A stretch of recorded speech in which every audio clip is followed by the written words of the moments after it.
Hola chicos, buenas tardes. El día de hoy nos toca pues desarrollar ya el último tema del compendio, ¿no? Y tenemos que hablar pues de lo que es la poesía de oro, ¿no? Específicamente sobre dos autores sumamente importantes de esta edad de oro, ¿no? Es la edad clásica o la edad de oro de la literatura española. Tenemos pues a estos autores que son Garcilaso de la Vega y Fray Luis de León. No son dos escritores, dos literatos de gran importancia. Se podrán dar cuenta pues que el segundo es fray, no es fraile, debido a pues que esta época es aquella época en la cual todavía pues se mantiene aquella influencia religiosa bastante fuerte, bastante grande sobre lo que es la política, la cultura, en este caso también la literatura, ¿no? Las temáticas siguen siendo pues de connotación, algunas de tipo bastante religioso, otras ya despegándose un poco de ese contexto religioso, pero de todas maneras pues manteniendo cierto contacto con esta teología o este contacto religioso de todas maneras, ¿no? Entonces, para empezar, ya ustedes han visto en el video introductorio desde cuándo hasta cuándo tenemos la literatura, la poesía de la Edad de Oro, la Edad Clásica de Oro de la literatura española, ¿no? Entonces nos dice, se conoce con este nombre al periodo de apogeo español, o sea, se dio durante la época de mayor producción o mayor producción literaria de importancia, relevancia. Ojo que el resto no quiere que las otras corrientes no sean importantes, eso no quiere decir, ¿no? Sino que se refiere a que esta corriente literaria creció y se fundamentó en España, ¿no? Tuvo un origen italiano, ¿no? O el modo ítalo, como lo hemos visto en el video introductorio, pero se desarrolló con mayor amplitud en la península ibérica, o sea, en España, ¿no? Entonces tenemos que es el periodo de apogeo de la literatura española, desarrollada entre el siglo XVI, durante el reinado de Carlos I o Carlos V de Alemania, y Felipe II, que había comenzado a gestarse durante el siglo XV y que a mediados del siglo XVII se eclipsa hasta su desaparecer, ¿no? O sea, entonces esta literatura, esta edad de oro de la literatura española surge, se inicia, o sea, sus primeros vestigios son durante el siglo XV, su mayor apogeo, o sea, donde alcanza su mayor clímax, es durante el siglo XVI y, bueno, ya decae, ¿no? Se eclipsa o viene ya su decaimiento durante el siglo XVII, ¿no?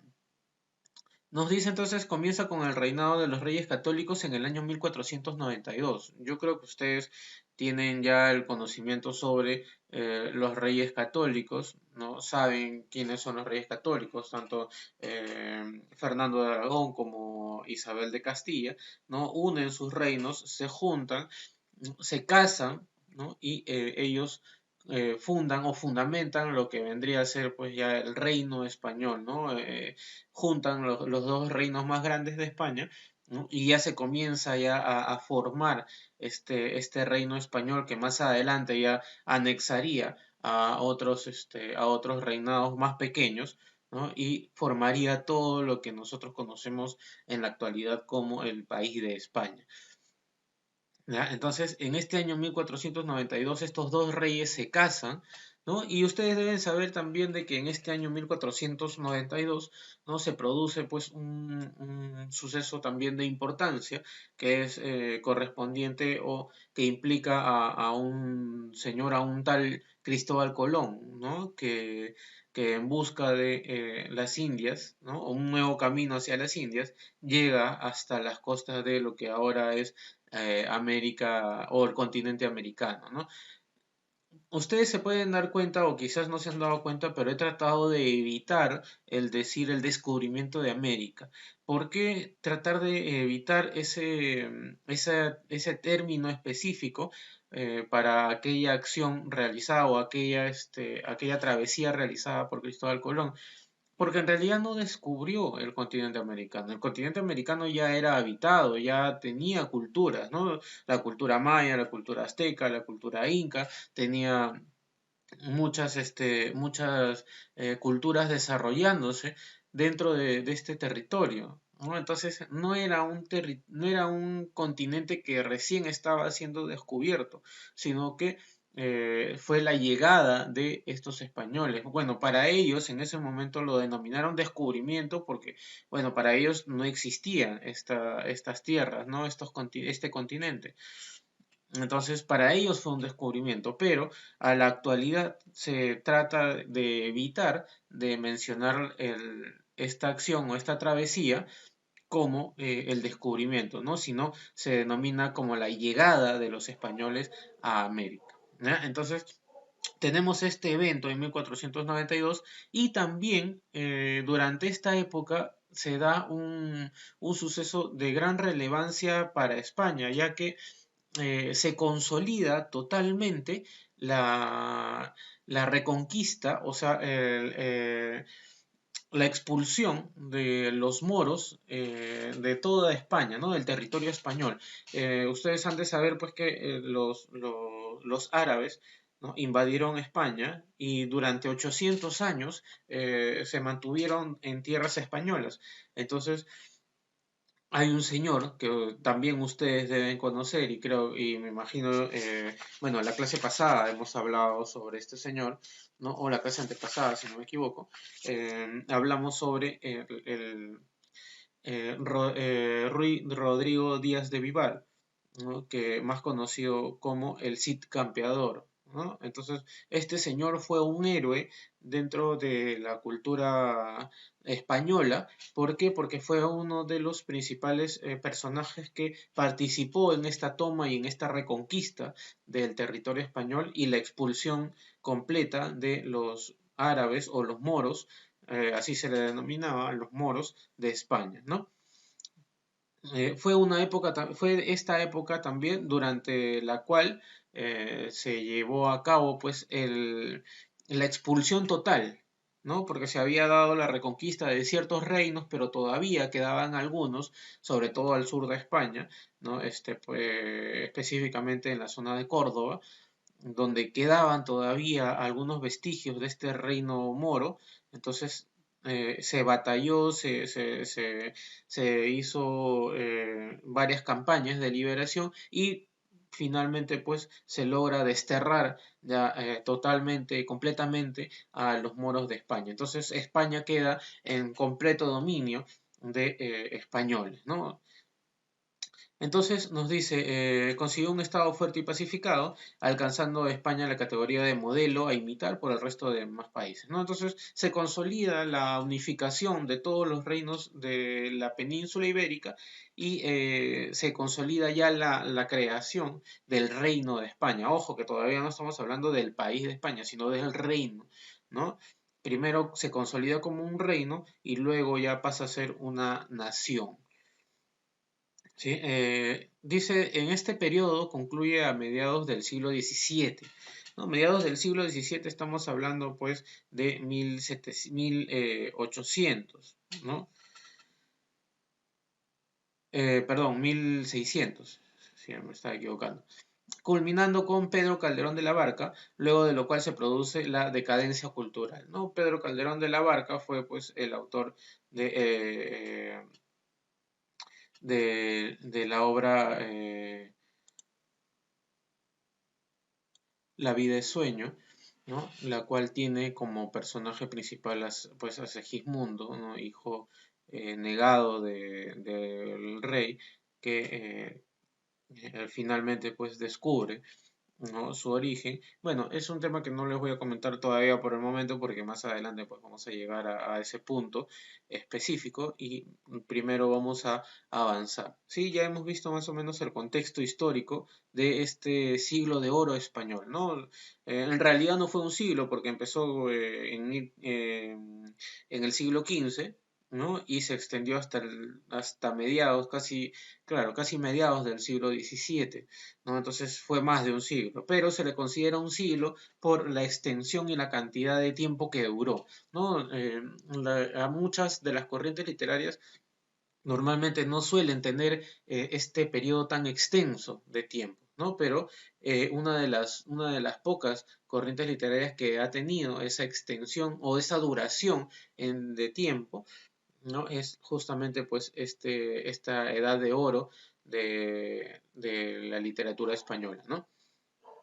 Tenemos como principal representante a Garcilaso de la Vega, que es el Petrarca español. Petrarca fue uno de los principales poetas de la literatura italiana en la Edad Media, ¿no? Entonces se le considera a Garcilaso de la Vega, o sea, un personaje tan importante y tan relevante a la altura de Petrarca, ¿no? Dentro de la literatura medieval tenemos a dos personajes de gran importancia, uno Petrarca y otro Dante Alighieri, ¿no? Entonces son personajes sumamente importantes para la literatura medieval. ¿Ya? Entonces, se le considera a Garcilaso de la Vega justamente a la altura de estos personajes, ¿no? ¿Cómo habrán considerado la importancia, tal magnitud tendrá su obra que es considerada de talla internacional? Entonces, nos dice, Garcilaso de la Vega nace en Toledo en 1503 y fallece en Niza en 1536. Fue un poeta renacentista español, perteneciente a una noble familia castellana, o sea, de Castilla. En 1510 ingresa a la corte del emperador Carlos I o Carlos V y toma parte en numerosas batallas militares y políticas. En 1530 Garcilaso viaja con Carlos I a Bolonia, a Italia, y permaneció allí un año hasta que éste fue coronado, donde a pesar de sus eminentes servicios al emperador, se enojó con él por haber protegido los amores de un sobrino suyo, que aspiraba a la mano de una dama que le era muy superior en jerarquía, por lo cual fue desterrado a las islas del Danubio, ¿no? Entonces el rey pues tiene un pequeño inconveniente con Garcilaso, ¿no? Temas pues muy mundanos, ¿no? Muy terrenales, como es estas peleas o estas discusiones o estos altercados correspondientes a situaciones amorosas, ¿no? Entonces sí tiene este inconveniente con el rey y bueno, es desterrado. Dice, mas no tardó en volver a la gracia del emperador, dado que poco después le acompañó en su expedición al Piamonte. Una vez desterrados los franceses, y cuando ya se veían en retirada forzosa, el emperador perseguía y daba caza en esta operación ordenó la toma de una torre que se hallaba en un lugar cerca de Frejus, donde desesperadamente se defendían unos 50 franceses. Garcilaso fue de los primeros en subir, más fue herido, o sea, quiere decir que fue herido de una pedrada en la cabeza y cayó. Lo llevarían de allí a Niza, donde tras 20 días murió en dicho lugar a los 33 años, ¿no? Entonces, por eso, eh, al inicio de la biografía de Garcilaso, ¿no? Justamente nos menciona que él participó no solamente en campañas militares, sino también campañas políticas, ¿no? Acompañaba al rey, fue consejero del rey Carlos V, hasta que fallece pues en una batalla. Ustedes, más o menos para que tengan conocimiento, durante casi 500 años, la lucha entre reinos era entre España, Inglaterra y Francia, que eran los tres reinos predominantes en Europa. Luego ya viene el decaimiento de España cuando pierde a todas sus colonias y pierde todo su ingente fortuna producto de el saqueo pues de las colonias, ¿no? hasta ese momento España todavía era una potencia, tanto militar como cultural como social, ¿no? Entonces, el rey Carlos V era en este aspecto, era asesorado, ¿no? Era su consejero, era aconsejado por Garcilaso de la Vega. Pero este pues tiene el infortunio, ¿no? Tiene la desdicha de, en una batalla, justamente acompañando al rey, ¿no? Con un ejército ingente de casi 10.000 soldados rodeando una torre, ¿no? Y él por su aspecto heroico sube dirigiendo las tropas y al momento pues de dirigirse hacia la torre, una piedra le cae en la cabeza, ¿no? Aventaban piedras desde una torre de más o menos unos 20 metros de altura, ¿no? De todas maneras, la piedra cayó directamente en su cabeza y le produjo pues una conmoción cerebral que lo llevó a la muerte 20 días después, ¿no? Pero durante este tiempo, Garcilaso de la Vega tuvo una producción literaria eh, bastante extensa, pero de la cual no se conservan muchas. No se sabe de una gran producción literaria y de su importancia, pero no se conservan muchas, ya que antiguamente ustedes saben, ya para estas épocas ya se había descubierto la imprenta, ¿no? Ya se había inventado, no descubierto, perdón, ya se había inventado la imprenta y ya los libros eran impresos, pero muchas de sus obras las desarrollaba él durante las campañas políticas o las campañas, en las campañas militares. Entonces, sus documentos se perdían o se traspapelaban, ¿no? Y justamente pues al momento de su muerte, de lo último que se preocuparon fue de conservar estos documentos y se perdieron en el tiempo y se perdieron pues indefinidamente, ¿no? Nunca se han llegado a hallar más bosquejos de su obra, ¿no? Solamente de unas cuantas que han sido conservadas. Entonces nos dice su escasa obra conservada, escrita entre 1526 y 1535, fue publicada póstumamente junto con la de Juan Boscán en Barcelona, bajo el título de las obras de Boscán con algunas de Garcilaso de la Vega, en 1543, libro que inauguró el renacimiento literario en las letras hispánicas. Ojo, perdón chicos, ya una obra póstuma es aquella que se publica tras la muerte del autor, ¿no? Entonces, a eso se denomina póstumo. Entonces, sus obras fueron publicadas, las pocas que se pudieron recuperar fueron publicadas junto con la de Juan Boscán, ¿no? Pero la publicación de estas obras dieron paso a lo que vendría a ser el renacimiento o sea, la corriente literaria, el renacimiento en España, ¿no? Dice, muchas de sus composiciones reflejan la pasión de Garcilaso por la dama portuguesa Isabel Freire, aunque él estuvo casado con Elena de Zúñiga, a quien el poeta conoció en la corte en 1526. Los 40 sonetos y las 3 églogas que escribió se mueven dentro del dilema de la pasión y la razón que caracteriza la poesía petrarquista, y en ellos el autor recurre como el mismo Petrarca al paisaje natural como el correlato de sus sentimientos, ¿no? ¿Qué quiere decir? A ver, chicos, para que ustedes puedan entender mejor esta parte, ¿no? Y no se cansen y no se les vuelva tedioso o quizás incomprensible, que Garcilaso de la Vega, para poder expresar sus sentimientos a través de su obra literaria, al igual que Petrarca, recurría a los paisajes naturales, ¿no?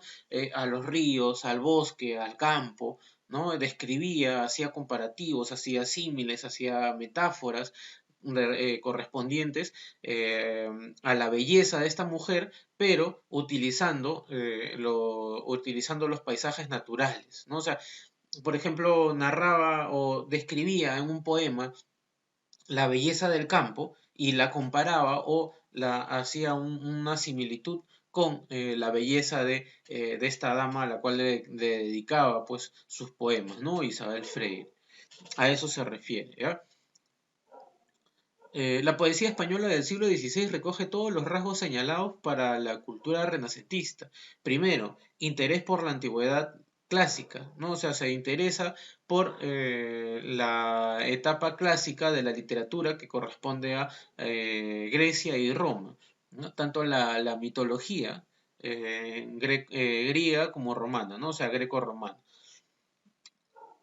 El humanismo, que supone una revalorización de todo lo relacionado o lo referente a la vida humana, ¿no? O sea, acá no estamos hablando del ser humano como el ser aquel punto de inflexión de perfección, ¿ya? Para la literatura, como más adelante se va a dar, ¿no? Sino que se relaciona a todo aquello con la vida del ser humano, aquello que es su costumbre, el amor, el despecho, el odio, la venganza, ¿no? Todos estos sentimientos, la vida en sociedad, la vida en el campo, la vida en las ciudades, ¿no?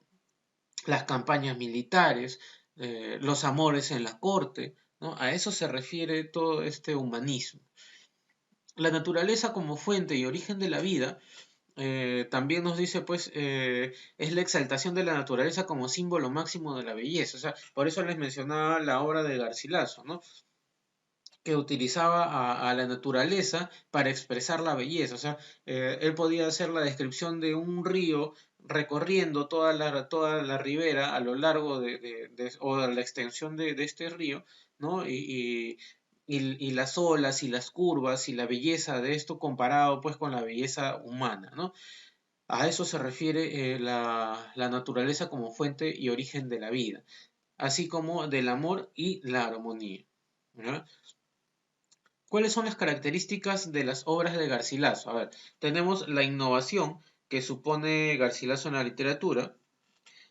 Se concentra fundamentalmente en la ruptura que supone tanto en la forma como el contenido con la época medieval. Ojo, ¿se dan cuenta? Acá todavía más o menos hay autores que siguen manteniendo esa relación con la producción literaria relacionada a la teología, ¿no? Relacionada con Dios. Hay algunos como Fray Luis de León, pero hay otros como Garcilaso de la Vega que quieren romper o quieren desligarse de esa relación o esa producción dirigida, dedicada a Dios, ¿no? Sino que ya quieren más dedicarse al ser humano, quieren dedicarse más a la persona, al humano mismo como un ser perfecto e imperfecto, ¿no? Describirlo, analizarlo, cultivarlo, ¿no? Justamente por eso Garcilaso de la Vega se encarga pues de desarrollar estas temáticas. Dice, ensaya de forma más brillante que buscan los metros petrarquistas. O sea, la métrica petrarquista, ¿no? Relacionada a la cantidad de sílabas métricas. Bueno, nosotros todavía no hemos estudiado mucho sobre este tema. Más adelante lo vamos a ver y más adelante van a saber a qué se le denomina la métrica petrarquista. O los sonetos también, ¿no?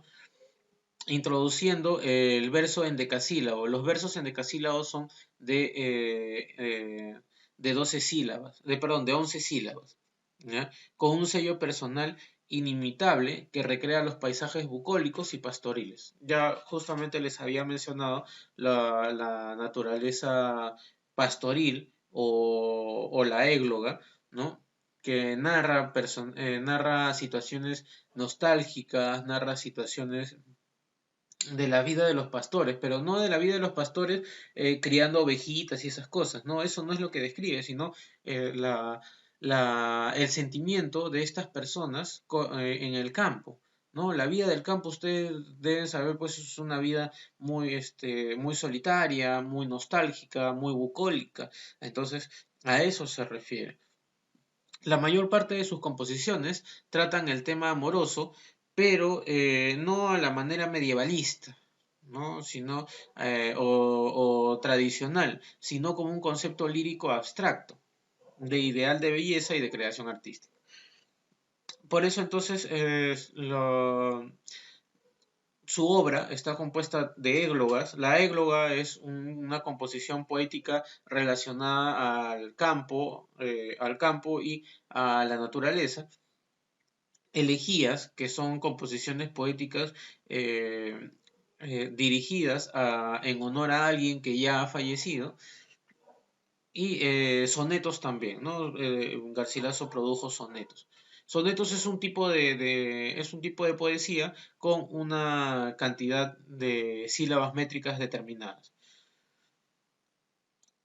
A ver, chicos, como les decía, ¿no? Tenemos el soneto décimo.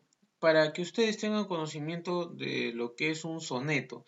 Un soneto es una composición poética que tiene una estrofa de 14 versos. ¿Ya? Cada verso es una línea, ¿no? A eso se le considera un verso. Entonces, deben haber necesariamente 14 de estos versos dentro de una misma estrofa, ¿no? Cuando esta estrofa o esta composición poética tiene esa cantidad, ¿no? de, de, de versos, ¿no? Entonces, ese es un soneto, ¿ya? Entonces, y es en decasílabo también, ¿no? O sea, de 11 sílabas. Vamos a contar, mira, 1, 2, 3, 4, 5, 6, 7, 8, 9, 10, 11, 12, 13, 14, ¿no? Entonces, esto es un soneto clásico, ¿ya? Ejemplo, vamos a leer un poco de este soneto para que ustedes tengan conocimiento, ¿no? Nos dice, a ver, oh dulces prendas, por mí mal halladas, dulces y alegres cuando Dios quería. Juntas estáis en la memoria mía y con ella en mi mente conjuradas. ¿Quién me dijera cuál en las pasadas horas, en tanto bien por vos me vía, que me habíades de ser en algún día con tan grave dolor representadas? Pues en una hora junto me llevaste todo el bien que por términos me diste. Llamadme junto el mal que me dejaste, si no sospecharé que me pusiste en tantos bienes porque deseaste verme morir entre memorias tristes. Este es un soneto justamente dedicado pues a aquella persona, ¿no? Que ya les había mencionado, Isabel Freire, que era a quien él le dedicaba estas poesías, ¿no? Tenemos la égloga número 1, en la cual nos habla sobre las conversaciones entre Cilicio y Nemoroso, que son dos pastores, ¿no? Conversan entre ellos. Dice, el dulce lamentar de dos pastores, Salicio juntamente y Nemoroso, ha de contar sus quejas, imitando cuyas ovejas al cantar sabroso estaban muy atentas los amores de pacer olvidadas, escuchando. Salicio, ¿no? Acá nos va a hablar sobre lo que decía Salicio. Oh, más dura que el mármol a mis quejas, y al encendido fuego en que me quemo, más helada que nieve Galatea. Estoy muriendo y aún la vida temo.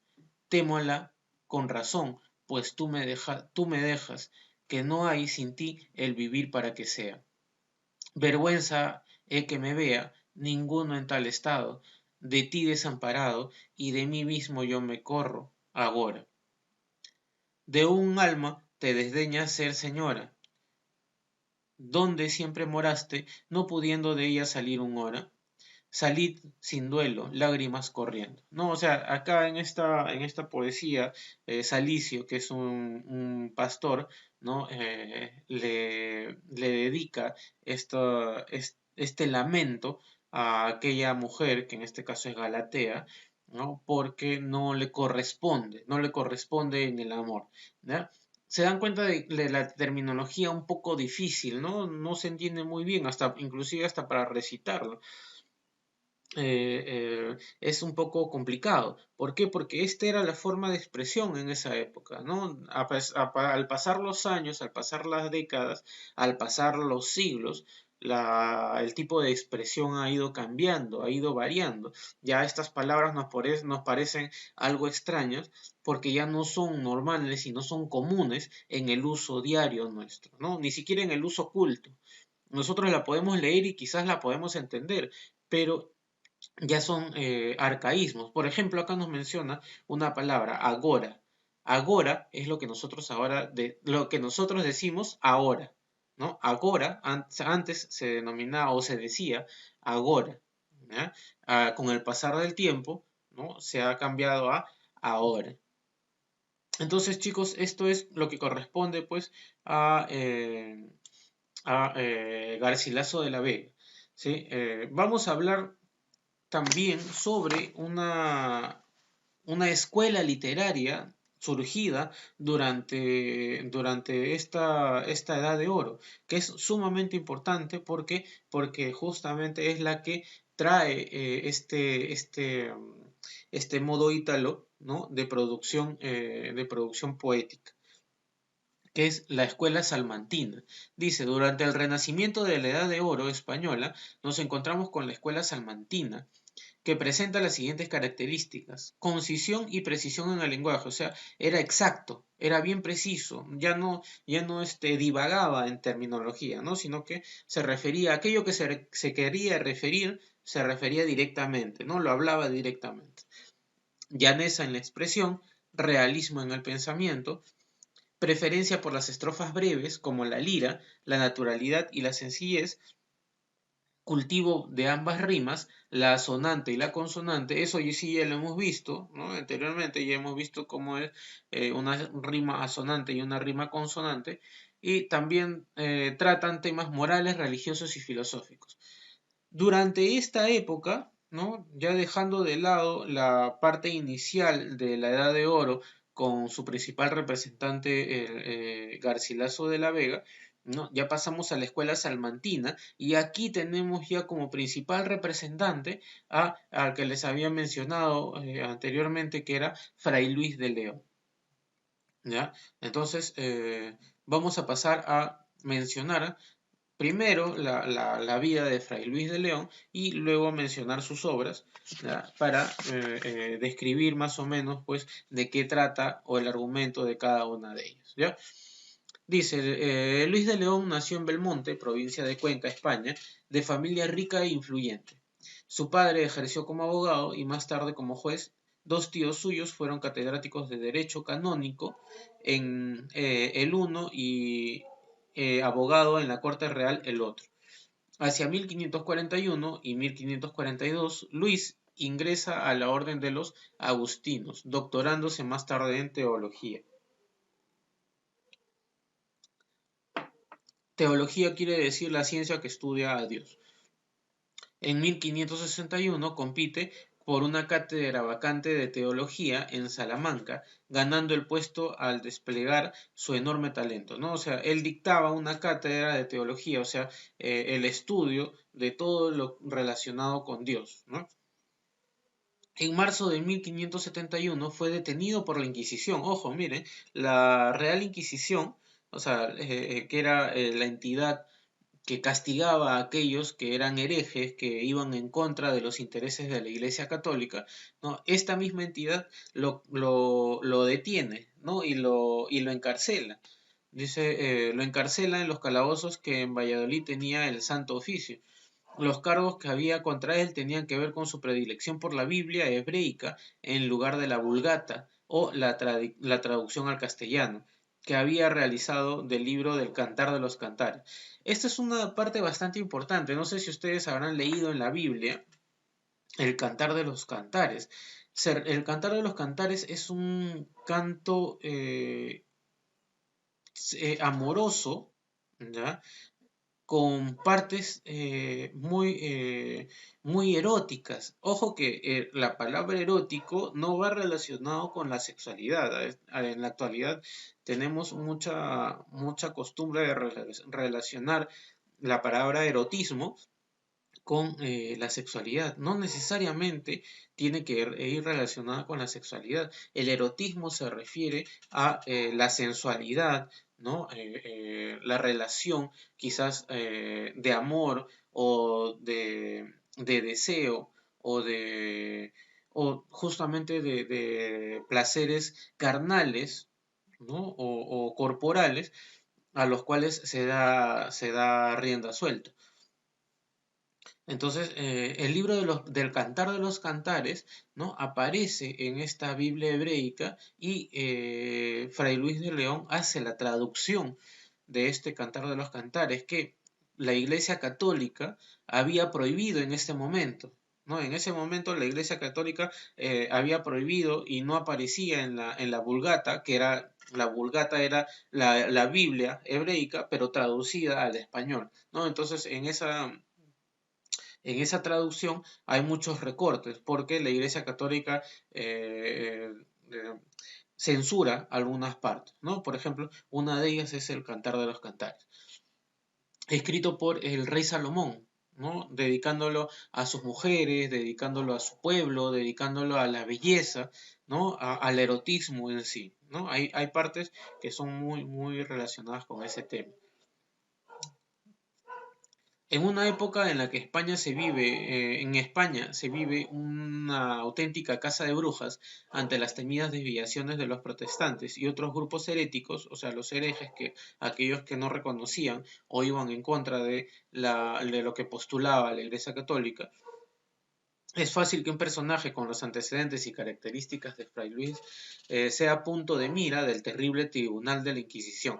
No sé si ustedes recordarán o habrán estudiado un poco en historia, ¿no? El tribunal de la Santa Inquisición era la que juzgaba y muchas veces, muchísimas veces, condenaba a muerte o torturaba a aquellas personas que eran encontradas culpables de herejía, ¿no?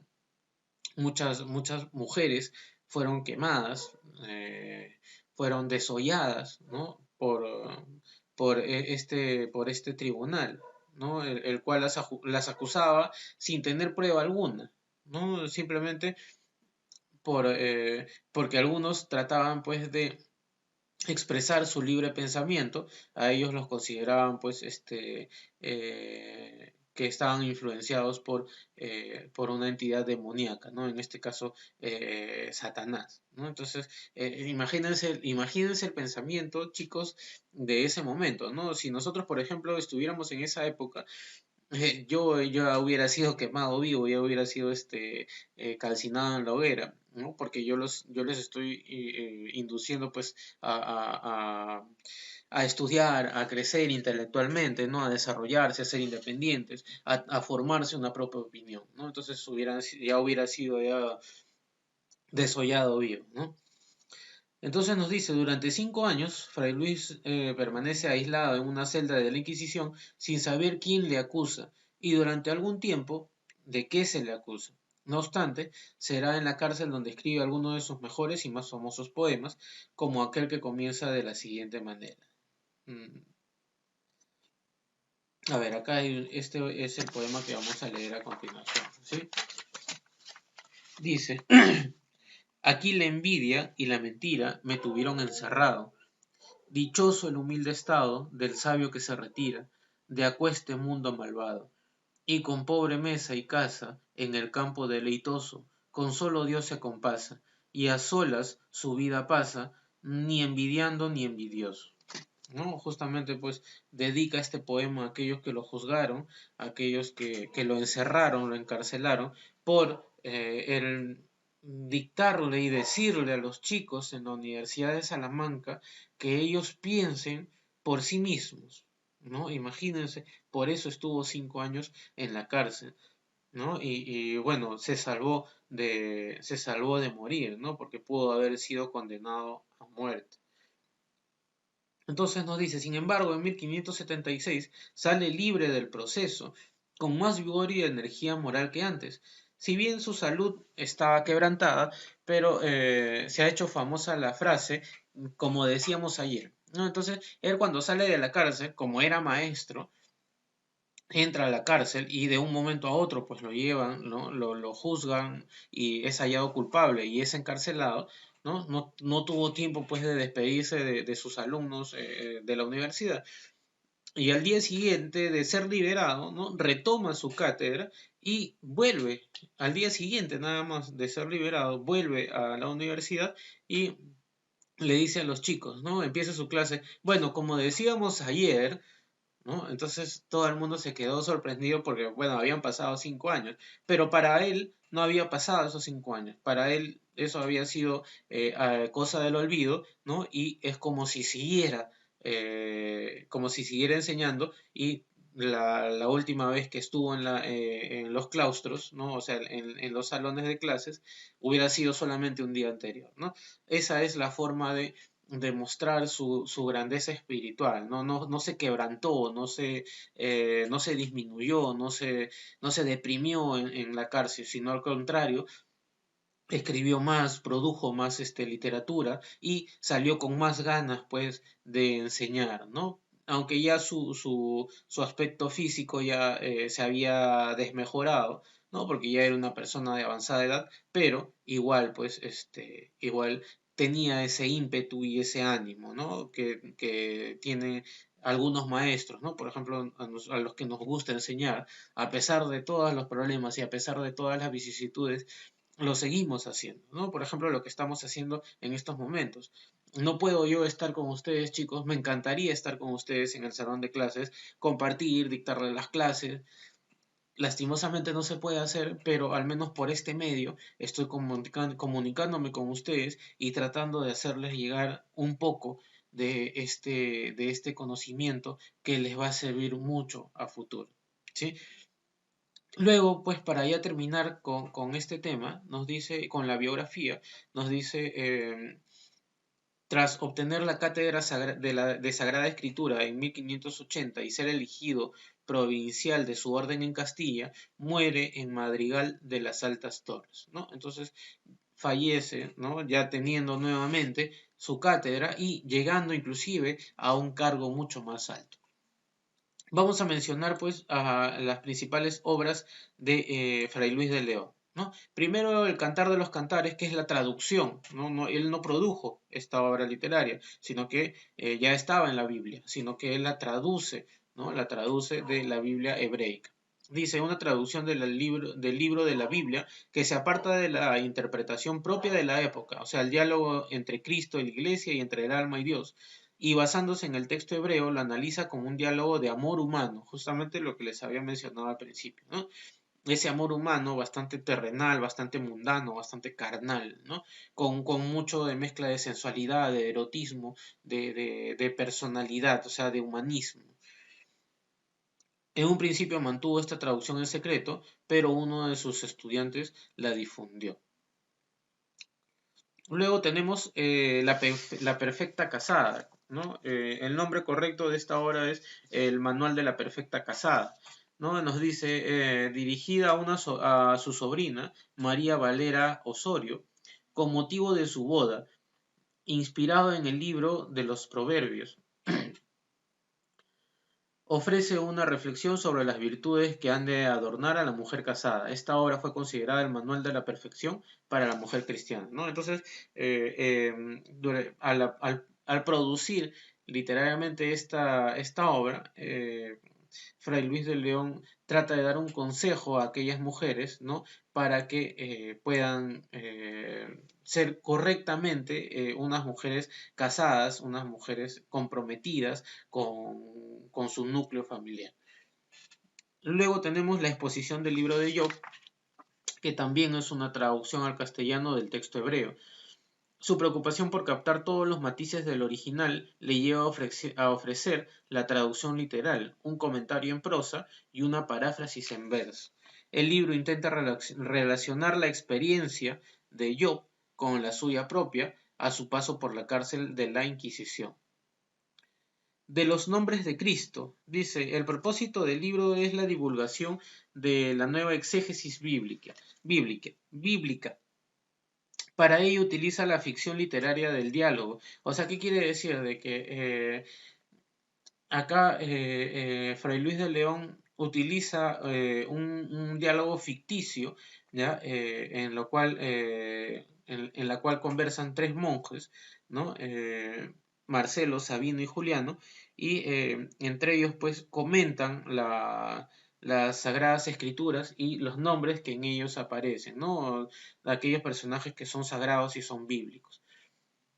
Dice, la obra presenta la fusión de la exégesis, la Biblia clásica, el neoplatonismo renacentista, referencias de la literatura clásica como Horacio y Virgilio y la traducción de los santos padres.